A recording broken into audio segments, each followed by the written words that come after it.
Medical Intuitive Insights with your host, Dr. Gloria Warren, is a program that presents topics on medical intuition, holistic opportunities outside of mainstream society, and scientific research as applied today. Topics range from online intuitive readings to interviews unveiling alternative healing modalities and discussing them with inspirational leaders. Dr. Warren is the bridge within holistic arts while stressing the balance between the spiritual and physical self. So now, please welcome the host of Medical Intuitive Insights, Dr. Gloria Warren.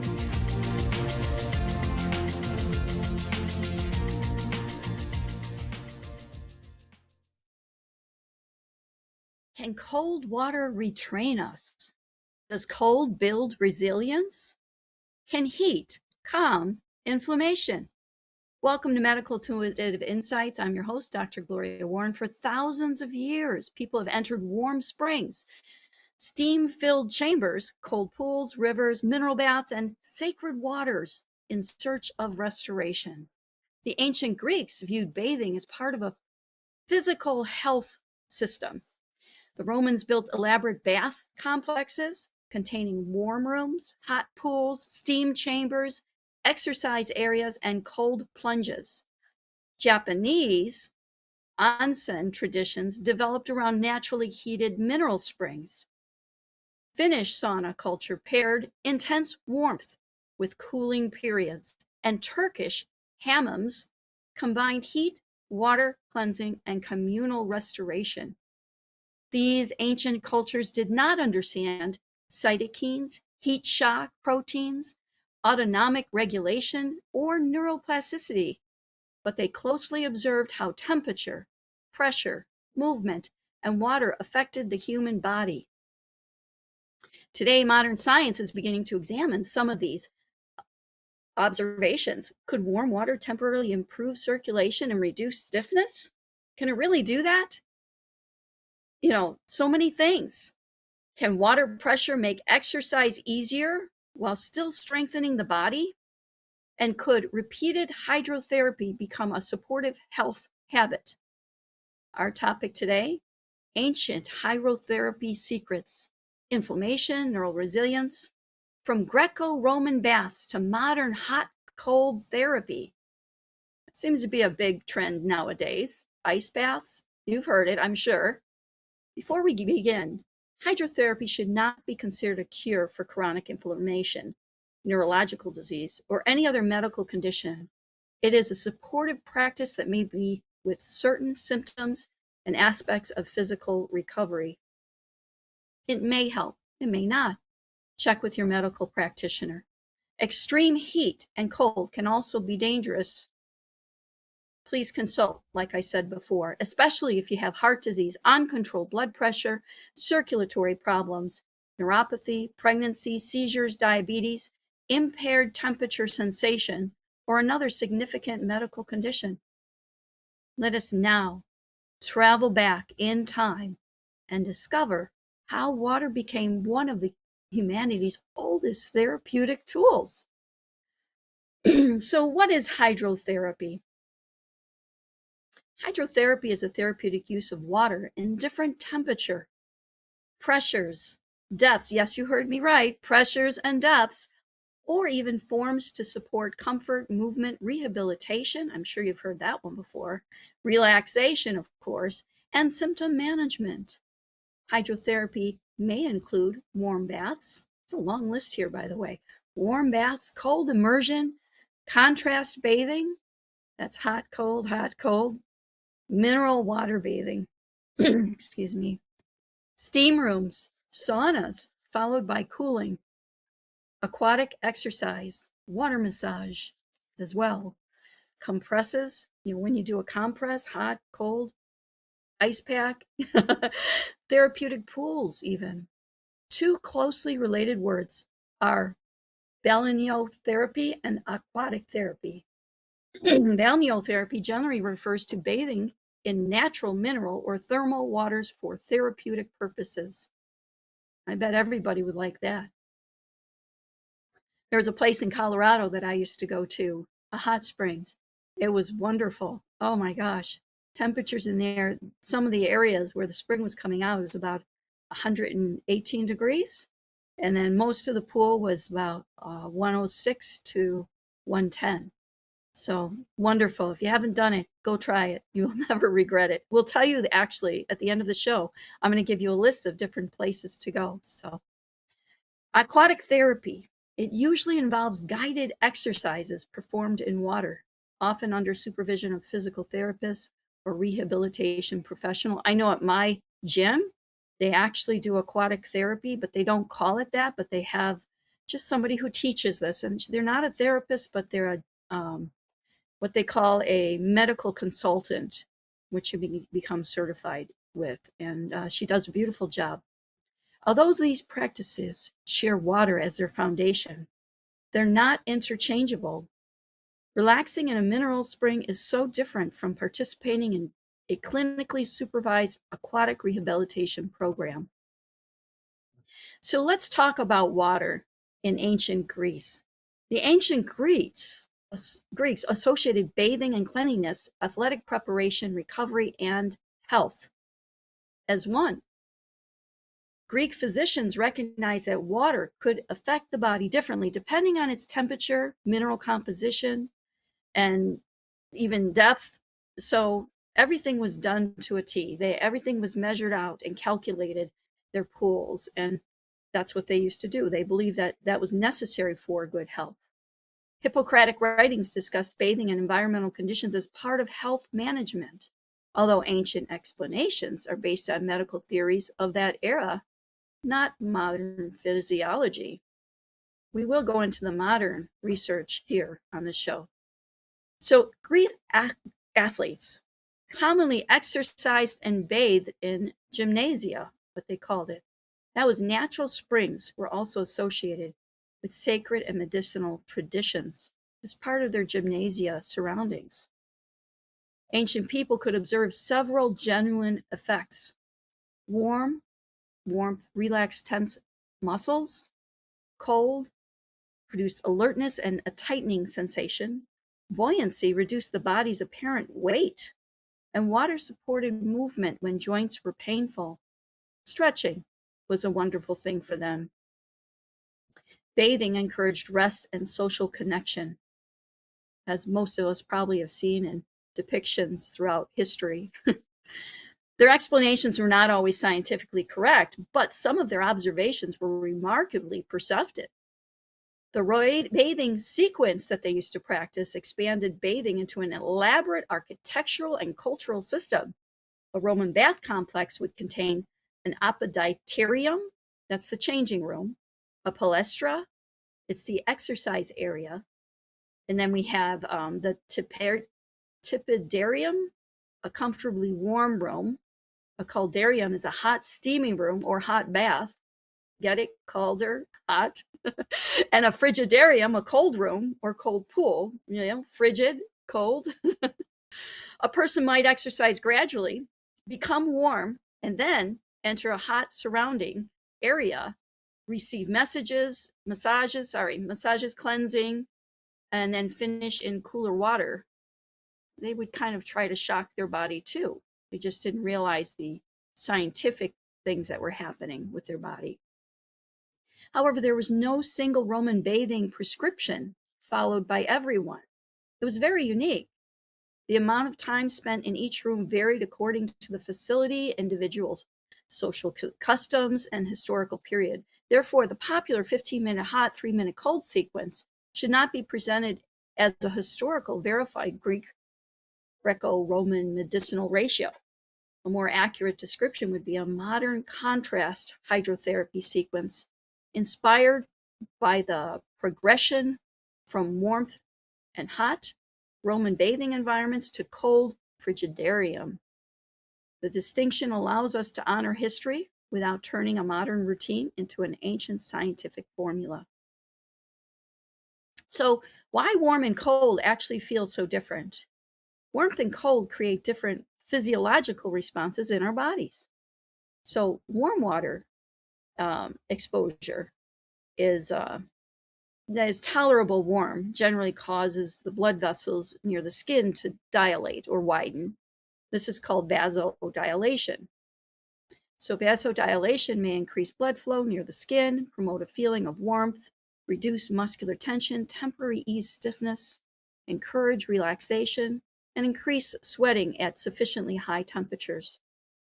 Cold water exposure causes blood vessels near the skin to narrow. This is called vasoconstriction. That may actually reduce superficial blood flow, slow some local metabolic activity, temporarily reduce pain sensation. I'm sure you've heard cold can sometimes reduce pain sensation. Activate the the sympathetic nervous system.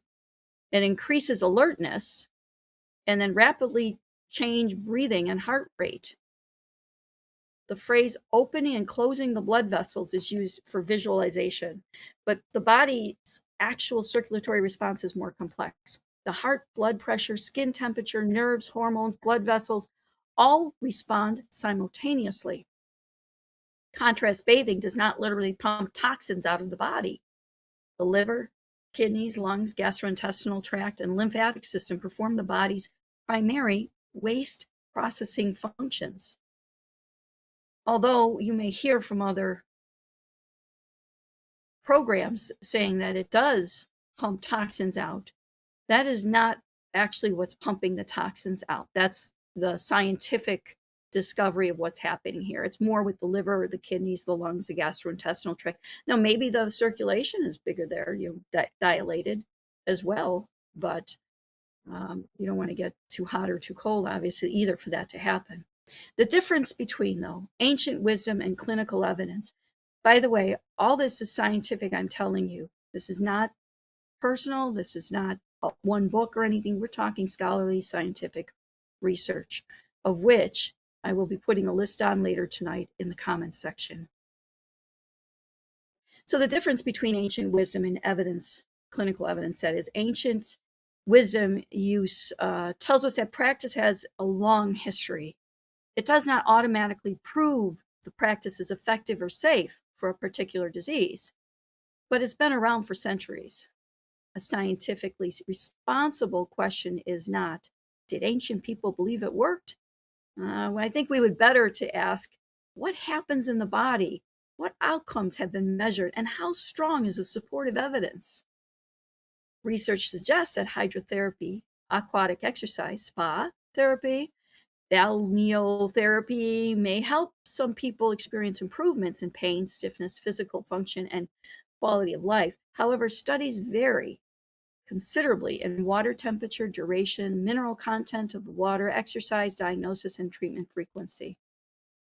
Therefore, it should be presented as a potentially supportive intervention, not universal treatment for inflammation. So think about your personal relationship with water. Do you feel calmer near the ocean? Does warm water reduce your muscular tension? Do you become more mentally alert after a cool shower? I know I do. A cool shower in the morning really wakes me up, makes you feel refreshed and ready to go. So those experiences are not necessarily proof of disease treatment, though. Think about it. Now, maybe there's a psychosomatic effect involved with that. Maybe because you are feeling better, maybe it helps your metabolism increase and helps to ward off disease, but that's a long list of things to prove. But they actually do demonstrate that the nervous system is constantly reading temperature, pressure, movement, and environmental safety. There's so many things involved. So after the break, we'll investigate chronic inflammation, examine how heat, cold, and mineral water may influence pain and inflammatory signals. So stay right there. You're watching Medical Intuitive Insights. Dr. Gloria Warren will be right back. Mike Zorek, a three-time California state champion in Greco-Roman wrestling at 114 pounds. Mike, blind since birth, was born in Hartford, Connecticut. He was a 6-time national placer, including 2 seconds, 2 thirds, and 2 fourths. He also won the Veterans Folk-Style Wrestling twice at 152 pounds. In all these tournaments, he was the only blind competitor. Nancy Zoric, a creative spirit whose talents have taken her to the stage and into galleries and exhibitions in several states. Her father, a commercial artist who shared his instruments with his daughter and helped her fine-tune her natural abilities, influenced her decision to follow in his footsteps. Ms. Zoric has enjoyed a fruitful career doing what she loves. Listen Saturday mornings at 12 Eastern for the Nancy and Mike Show for heartwarming stories and interesting talk. Are you struggling to care for elderly parents or a spouse? Do you wonder if being a caregiver is making you sick? Are you worried about taking time off work to care for elderly parents and balance work, life, and caregiving? Has caregiving become exhausting and emotionally draining? Are you an aging adult who wants to remain independent, but you're not sure how? I'm Pamela D. Wilson. Join me for the Caring Generation radio show for caregivers and aging adults, Wednesday evenings, 6 Pacific, 7 Mountain, 8 Central, and 9 Eastern, where I answer these questions and share tips for managing stress, family relationships, health, well-being, and more.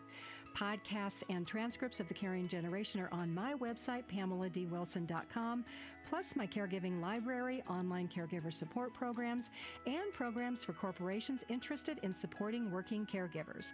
Help, hope, and support for caregivers is here on the Caring Generation and PamelaDWilson.com. Welcome back to Medical Intuitive Insights. I'm Dr. Gloria Warren. Today we're exploring ancient hydrotherapy secrets, inflammation, neural resilience, from the Greco-Roman baths to modern hot-cold therapy. So we've examined the ancient foundations. Now let's move into the science of inflammation. Heat, cold, chronic inflammation, that is. So we need to better understand what actually is inflammation. So I'll go through this quickly and then we'll get more into the body of what we're talking about. Inflammation is part of the body's natural defense and repair system. When tissue is injured or the immune system detects a threat, inflammatory signaling helps.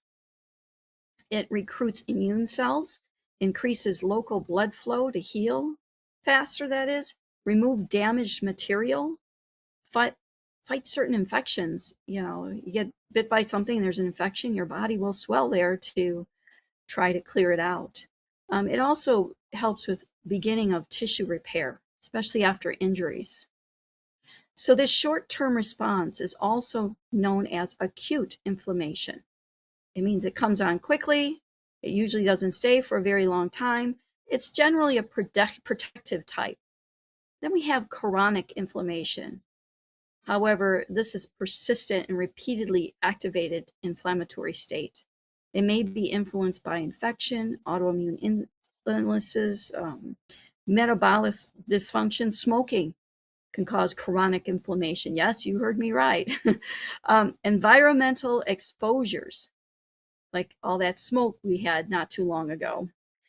Inadequate sleep, chronic stress, obesity, and other health conditions.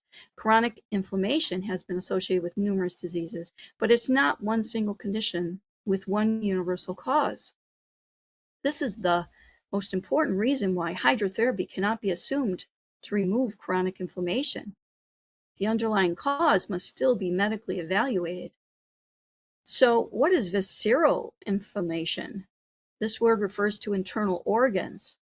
Visceral inflammation can involve inflammatory activity within or surrounding organs in your body, your internal organs, that is, or within abdominal fat located around those organs. Visceral fat is not simply passive storage fat. It is metabolically active tissue capable of releasing inflammatory signaling molecules. Hydrotherapy has not been proven to seek out and eliminate stubborn visceral inflammation. Claims that particular water depths and temperature sequences directly target inflamed organs go beyond today's current evidence of that's available. But a more scientifically accurate statement is hydrotherapy may indirectly support inflammatory regulation by providing movement, reducing pain, promoting relaxation, and creating manageable physiological stress, but it does not specifically target the visceral inflammation. So maybe bring down the stress somewhat as well. Now, there may be a connection with all of that, but that's what the research studies are working on right now. So long-term reduction of harmful visceral fat is more strongly associated with sustained physical activity, nutritional quality, sleep or lack of, stress management, metabolic treatment when needed, and overall energy balance. Warm water, an inflammatory environment. What does it do? So warm water immersion can increase skin blood flow and alleviate tissue temperature. It may reduce the perception of muscular pain in your brain, that is, and make joints feel less stiff. Now, we're not talking real hot water with that. We're talking warm. So heat in itself, though, stimulates the production of heat shock proteins. Heat shock proteins are protective molecules that help other proteins maintain or restore proper structure during cellular stress. They participate in cellular repair, immune signaling, and stress adaptation. This does not mean that one hot bath repairs every damaged cell in your body. Heat shock protein responses depend on temperature, duration, tissue, health status, and repeated exposure. I mean, if it's something you're just going to try once, don't expect much of any result. Warm water therapy may also allow a person with arthritis, obesity, neurological limitations, or chronic pain to move more comfortably than on land. That increases movement and can be therapeutically meaningful. The benefit may come with a combination of warmth, buoyancy, reduced joint load, controlled resistance, improved mobility, relaxation, and social participation. Usually you're there with a group. I mean, you might as well enjoy it, right? It's rarely the water temperature alone that does it, that helps. Now, cold water, and this is what a lot of people, I know we had a call in from Angela earlier, I did, and she wanted to know more about the cold water. Well, here you go. Cold exposure may temporarily reduce pain and swelling in certain settings, particularly after strenuous exercise or acute musculoskeletal injury. You've seen some of these athletes get in an ice bath when they're done. Well, that's what they're doing. They're just trying to slow down the inflammatory process as their muscles start to heal after strenuous workouts or games or whatever. So cold water immersion is frequently studied in athletic recovery. Some research suggests that it can reduce delayed onset of muscle soreness and improve how a recovered person feels. See, that's, in a nutshell. However, exercise-related muscle soreness is not the same as autoimmune disease, chronic inflammatory illness, or visceral inflammation. That's why everybody cannot be on the same plan. I'm going to give you a plan, by the way, in this show. So don't go away. Every time we come back, we're bringing you something different. Cold exposure can also increase circulating neuronephrin and activate the body's stress response system. These responses may influence immune signaling, but the long-term clinical implications remain under investigation. An important nuance concerning muscle development. When cold water immersion is used immediately after every resistance training session, it may reduce some of the cellular signals involved in muscle adaptation. Therefore, a cold plunge can reduce soreness while potentially interfering with the specific training response a person wants. So in short, more exposure is not always better. Let's go on to repair-oriented signaling molecules. I know it sounds technical, it really isn't, but if you're going to be doing this, you need to know two things. So I want to get into those. So hydrotherapy discussions, they often refer to the body's natural repair molecules. Let us identify some of those candidates. Heat shock proteins, very, very important. These molecules help protect and stabilize cellular proteins under stress. Okay, so norepinephrine functions as both a hormone and neurotransmitter. Cold exposure can raise it substantially, contributing to alertness, blood vessel constriction, and stress activations. This is according to actual research, which I will post in the comments by this evening, okay? This is not something that I just think. This is actual scientific studies. Endorphins are naturally produced chemicals involved in pain modulation and feelings of well-being. Do you feel safe? Well, endorphins can help. Exercise, temperature, stress, and emotional experiences may influence endorphin activity. Nitric oxide helps regulate blood vessel relaxation and circulation. Heat exposure may influence vascular function partly through nitric oxide-related mechanisms. Cytokines are immune communication proteins. Some promote inflammation while others help limit or resolve it. Brain-derived neurotrophic factor, it's called BDNF, supports neuronal survival, I should say, plasticity and learning. Exercise has strong evidence for influencing BDNF. Temperature-based therapies are being studied, but we should not promise that a particular plunge protocol reliability alleviates BDNF enough to treat neurological diseases. The body's repair response is a coordinated network, not one magical molecule activated by cold water. It's very individualized. Your whole program needs to be very individualized. And then we have balneotherapy and mineral water. Love mineral water. It uses naturally occurring thermal or mineral water. And I'd like to use both. Mineral waters may contain varying concentrations of sulfur compounds. You know, if you go in the mountains, there's hot springs, like I said, in Colorado. There are hot springs all along mountain ranges, pretty much. There's sulfur, there's magnesium, there's calcium, sodium bicarbonate, silica, and other dissolved minerals. Studies of spa and balneotherapy programs report that possible benefits for certain musculoskeletal and rheumatic conditions, it actually did help. However, it can be difficult to separate the effect from the minerals. Maybe it was from the warmth or the buoyancy or the exercise or the relaxation sensation or the travel back and forth or the sleep and the relief from daily stress. So we need more controlled studies on this topic.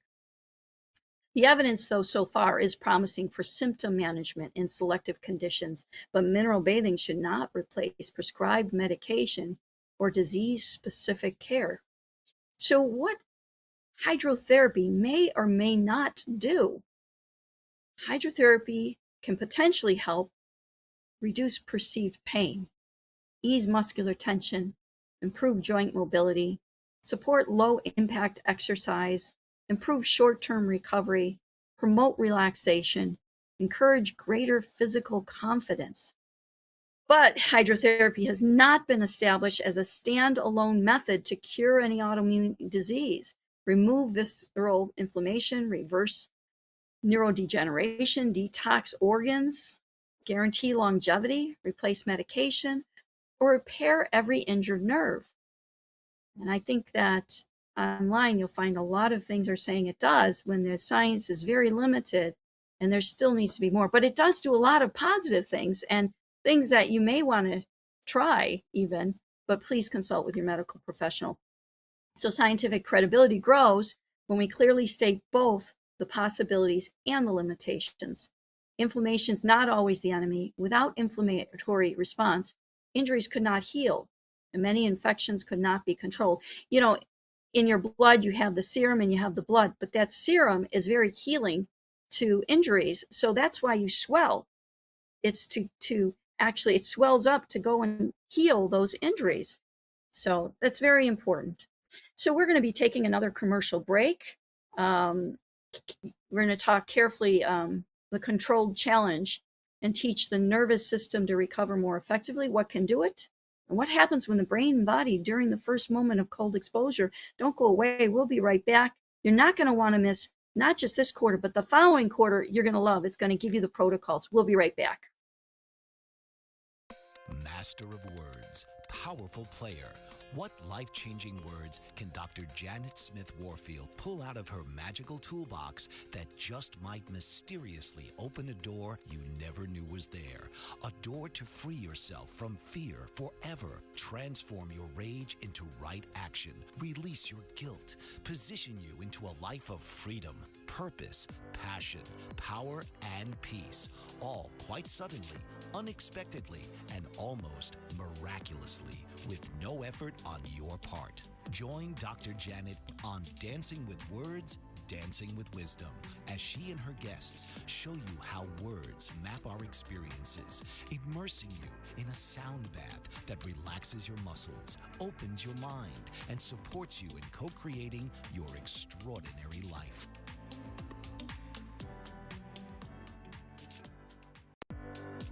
Author, radio show host, and coach John M. Hawkins reveals strategies to help gain perspective, build confidence, find clarity, achieve goals. John M. Hawkins' new book, Coached to Greatness, Unlock Your Full Potential with Limitless Growth, published by iUniverse. Hawkins reveals strategies to help readers accomplish more. He believes the book can coach them to greatness. Hawkins says that the best athletes get to the top of their sport with the help of coaches, mentors, and others. He shares guidance that helps readers reflect on what motivates them, rediscover and assess their core values, philosophies, and competencies, find settings that allow them to be the most productive, and track their progress towards accomplishing goals.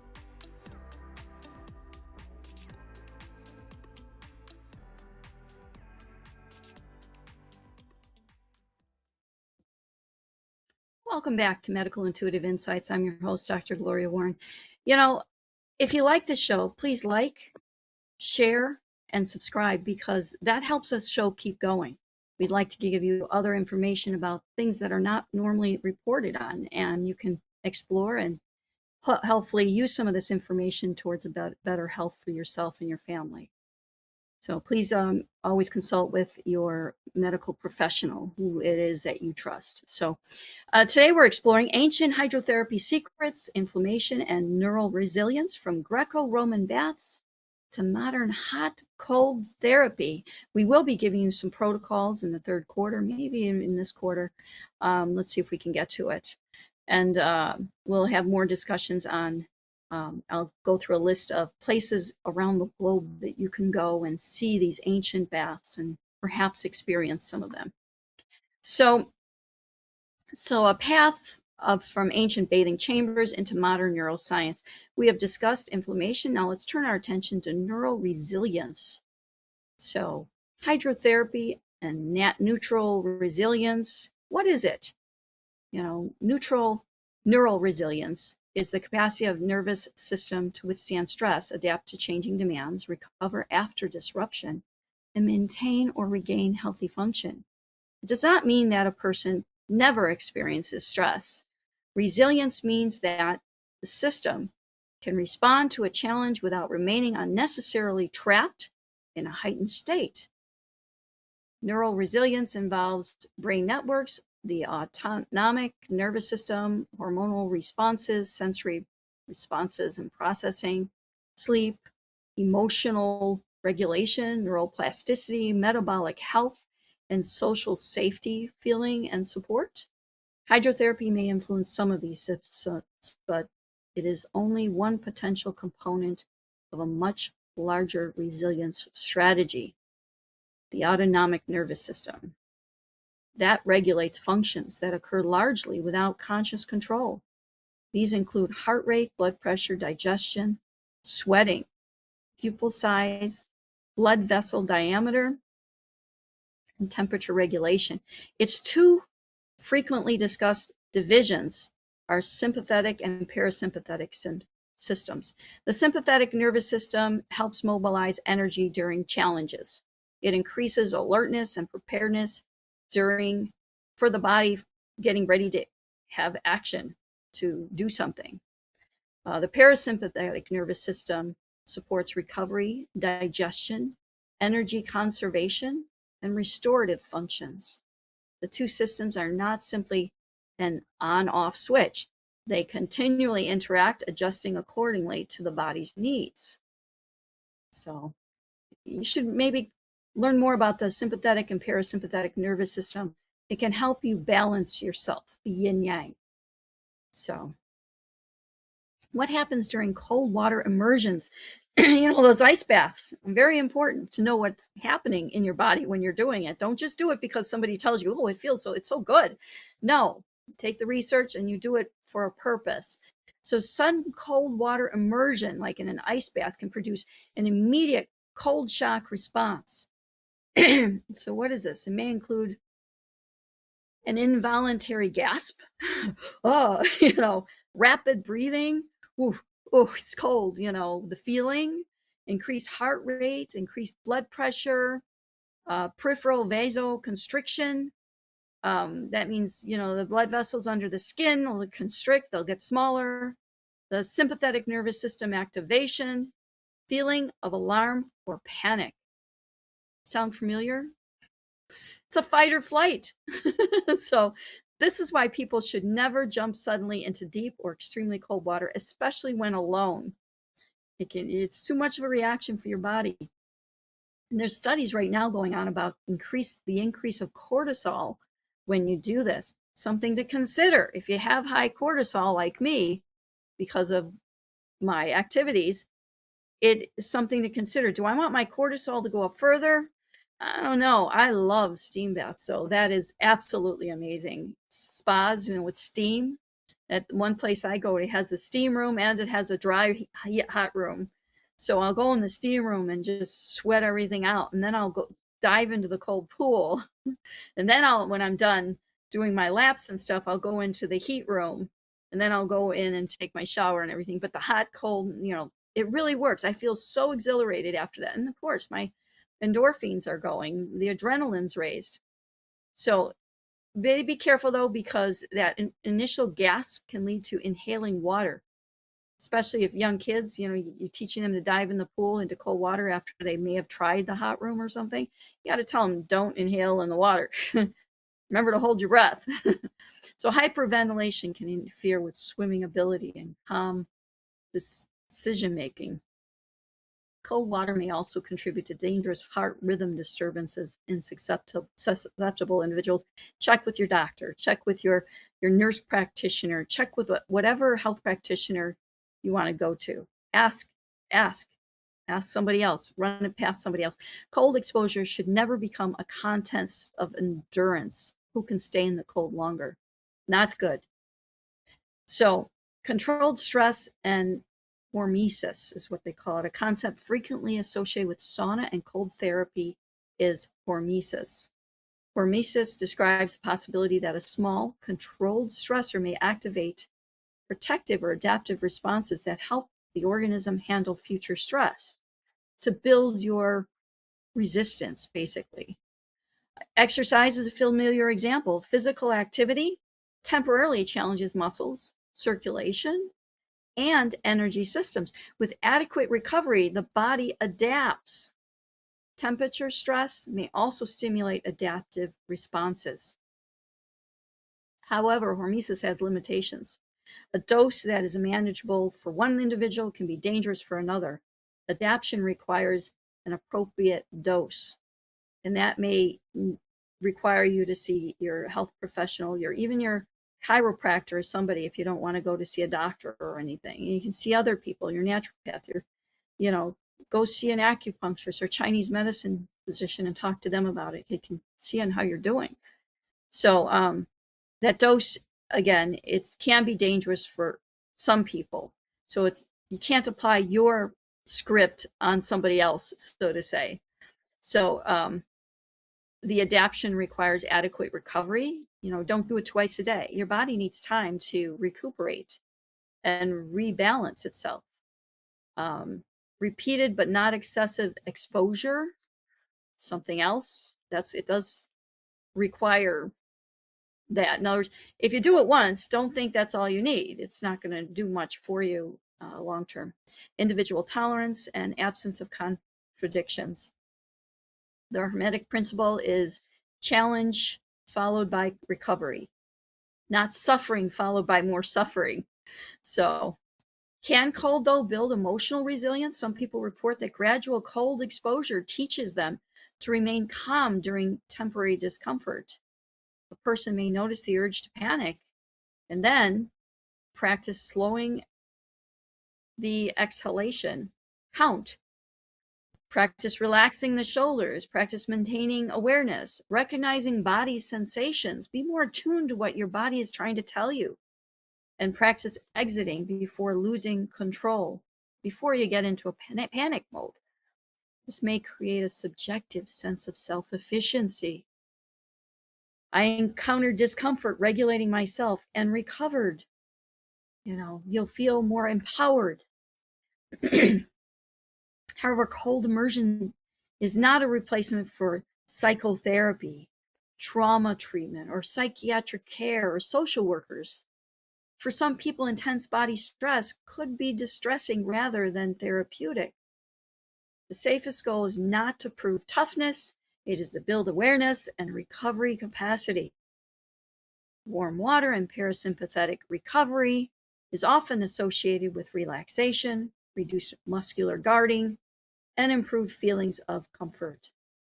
A warm bath before bedtime may also help. Some people transition towards sleep better, more easily, partly because the body releases heat after leaving the bath. This cooling process can align with the natural decline in core body temperature associated with sleep onset. Warm water can also create a predictable sensory environment. The body feels supported. Movement becomes slower. External noise may decrease. Muscle tension may lessen. Breathing may become more regular.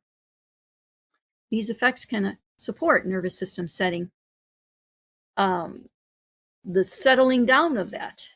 Although excessive hot water can cause dizziness, dehydration, and blood pressure changes as well. There's something to keep in mind too.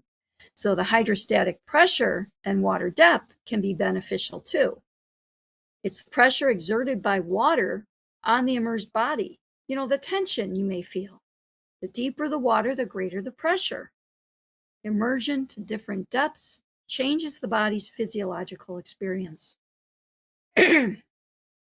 Consider that next time you go in a pool and you want to exercise in the water. It'll be harder to exercise in the deeper water if you come up to your neck versus just up to your hips or something like that. So it does change things. Waist depth unloads part of the body's weight and adds mild resistance. Chest depth provides greater buoyancy and stronger pressure around the torso and limbs. Better for leg exercises, but that doesn't mean you do it. You only do what you know you can do. Neck depth produces substantial central fluid shifts and greater cardiovascular effects. Hydrostatic pressure can encourage blood from the extremities toward the central circulation. This can increase cardiac filling and influence kidney activity and urine production. Those changes, remember, this is all based on research. This isn't me, this is research. Those changes may benefit certain rehabilitation goals, but they also mean that deep water immersion is not appropriate for everybody, like I said, particularly people with unstable heart or lung disease, or perhaps maybe they can't swim. So you don't want to go in deeply where you're not going to be able to be on your own. Water resistance, another area. I think we're going to take another commercial break. We'll go back to that when we come back. And then after, we'll bring ancient tradition into modern schedule. We'll discuss a beginner-friendly routine that proposes 15 minutes of warm, 3 minutes of cold sequence, and international destinations where thermal bathing traditions remain alive. Stay right there. We'll be right back. Are you struggling to care for elderly parents or a spouse? Do you wonder if being a caregiver is making you sick? Are you worried about taking time off work to care for elderly parents and balance work, life, and caregiving? Has caregiving become exhausting and emotionally draining?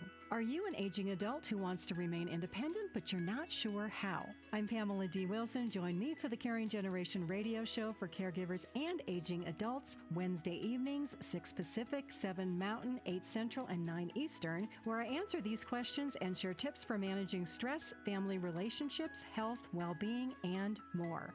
Podcasts and transcripts of the Caring Generation are on my website, PamelaDWilson.com, plus my caregiving library, online caregiver support programs, and programs for corporations interested in supporting working caregivers. Help, hope, and support for caregivers is here on the Caring Generation and PamelaDWilson.com. Master of words, powerful player. What life-changing words can Dr. Janet Smith Warfield pull out of her magical toolbox that just might mysteriously open a door you never knew was there? A door to free yourself from fear forever. Transform your rage into right action. Release your guilt. Position you into a life of freedom, purpose, passion, power, and peace. All quite suddenly, unexpectedly, and almost miraculously, with no effort on your part. Join Dr. Janet on Dancing with Words, Dancing with Wisdom, as she and her guests show you how words map our experiences, immersing you in a sound bath that relaxes your muscles, opens your mind, and supports you in co-creating your extraordinary life.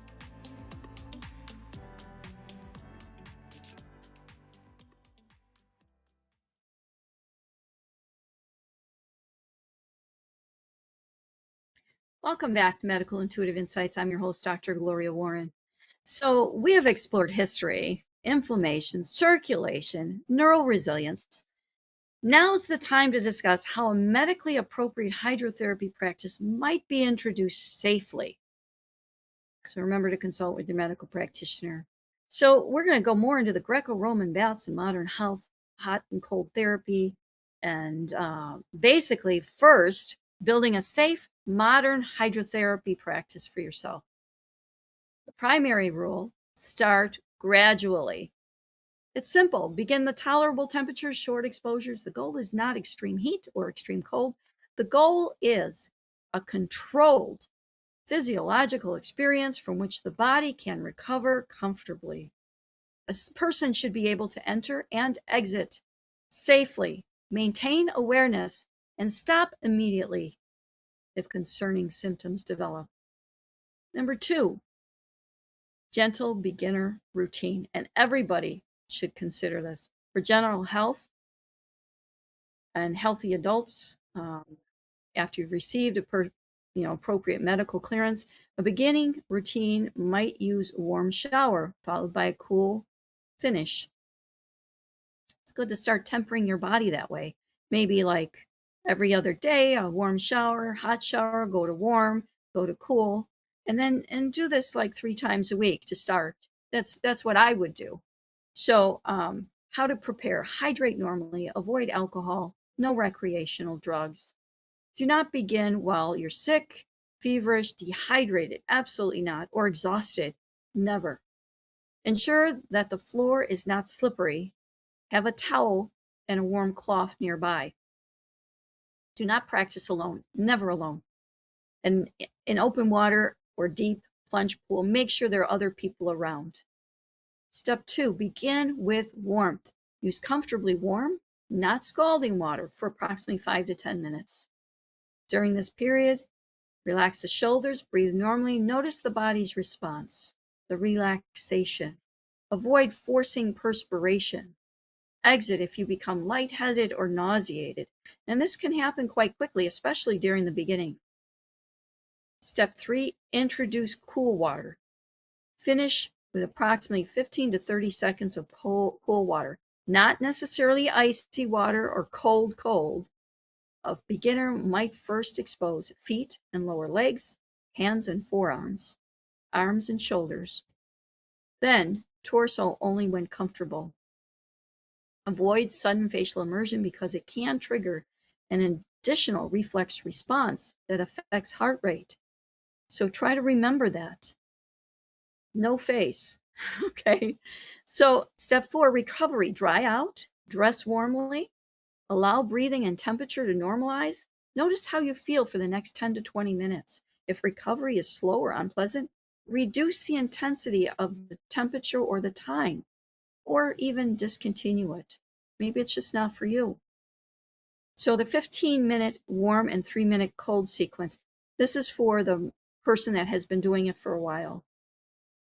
Approximately 15 minutes of controlled warmth, followed by 3 minutes of cold exposure. This should be described as modern protocol, not a proven Greco-Roman ratio, and not the ideal starting point for beginners. Then there's the warm phase. This should be tolerable and should not cause dizziness, confusion, chest discomfort, severe shortness of breath, weakness, or throbbing headaches. So, transition stage. Stand or move carefully. Heat can dilate vessels as lower blood pressure is in some people. Standing suddenly may cause lightheadedness. When I go to stand from the heat sitting position, I will actually inhale deeply and lead with my chest as it fills up to get extra oxygen to my brain. A seated transition, handrail, and non-slip surface can reduce risk. Now there's the cold phase. 3 minutes may be excessive for an experienced individual. A safer progression may begin with seconds rather than minutes. The individual should try to control breathing, think clearly, communicate, exit independently. Unless you need help, of course. Feel the hands and feet. Maintain coordination. Violent shivering, confusion, loss of dexterity, chest pain, severe breathlessness, bluish skin or feeling impeded, fainting means the exposure should end immediately, and you may reconsider ever using it. A progressive schedule is a conservative scenario. 5 to 10 minutes of comfort warmth, 15 to 30 seconds cool water, one cycle, 1 or 2 non-consecutive days per week. Adaptation, 10 to 15 minutes of comfortable warmth, 30 to 60 seconds of cool, moderately cold water, one cycle up to 2 or 3 days per week. If well tolerated, experience stage, up to 15 minutes is appropriate, with warmth, cold exposure individually limited to a safe, tolerable duration. Medical guidance when significant health conditions, we know that. Seek medical guidance to avoid extreme exposure. If you have any diseases like heart rhythms, heart failure, Raynaud's phenomena, diabetes, seizures, and several others. I'll put a list out. Medications that affect blood sugar, blood pressure, any medications you're taking or prescriptions can affect your everything, basically. So that's why we want you to seek medical advice. So it's a habit. Budapest, Hungary. One of the world's best thermal cities. This range allows visitors to experience temperature variations without assuming the coldest possible water necessary. Bath, England, city bath developed around natural thermal springs used during the Greco time. It's an archaeological site. It's not a pool which visitors can bathe, though. Baden-Baden, Germany. You know what? I will put a list of these on the comments as well. We are coming to the end of our show, so I hope you really enjoyed the show. Across the world, water has served as a meeting place beyond the body and environment. The deepest lesson is not that extreme temperatures create miraculous healing, though. The lessons that the body responds to this environment, repeated manageable experiences can influence how we move, recover, regulate stress, and care for ourselves. So thank you for joining us here today at Medical Intuitive Insights. Until we meet again, remember, there before the grace of God go I. Take care of yourself, care for one another, and try one of your hot springs nearby. Have a good day. This has been Medical Intuitive Insights with host Dr. Gloria Warren. Tune in each week as Gloria shares over 40 years of experience and yearns to provide knowledge derived from intuition and research. Wednesdays, 2 p.m. Eastern.